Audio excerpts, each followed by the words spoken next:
কৃষ্ণ।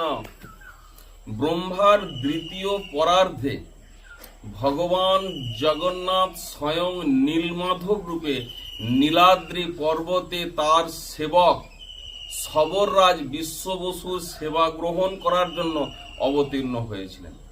দেবর্ষি নারদ ঋষির কাছ থেকে সংবাদ পেয়ে ইন্দ্রদুম্ন মহারাজ তার সেবককে দিয়ে খোঁজ করতে পাঠালেন নীলমাধবের।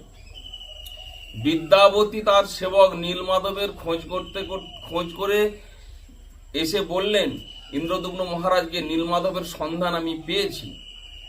ইন্দ্রদুম্ন মহারাজ যখন নীলমাধবকে দর্শন করতে গেলেন তখন আর নীলমাধবের দর্শন পেলেন না।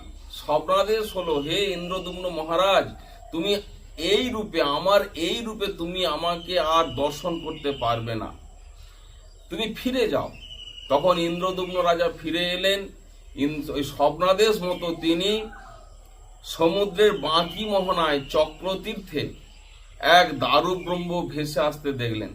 সেই দারু ব্রহ্ম থেকে অনন্ত রানা নামেই ভগবান নিজেই এক মূর্তিকার রূপে এসে ইন্দ্রদুম্ন মহারাজকে বিগ্রহ তৈরি করার প্রতিশ্রুতি দিলেন এবং ইন্দ্রদুম্ন মহারাজকে বললেন, তুমি এইবারে আমার যে বিগ্রহ দর্শন করবে, এটা হচ্ছে আমার ব্রজ প্রেমে বিগলিত তনু জগন্নাথ রূপে। সেই অনন্ত মহারানা ইন্দ্রদুম্ন মহারাজের নির্দেশে তার জগন্নাথ মূর্তি প্রস্তুত করলেন।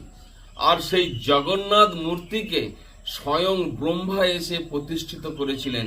এইভাবে জগন্নাথ প্রতিষ্ঠিত হয়ে জগতের পাপকৃষ্ট জীবকে দর্শন দিয়ে উদ্ধার করার জন্য আজও তিনি শ্রীক্ষেত্রে বিরাজ করছেন।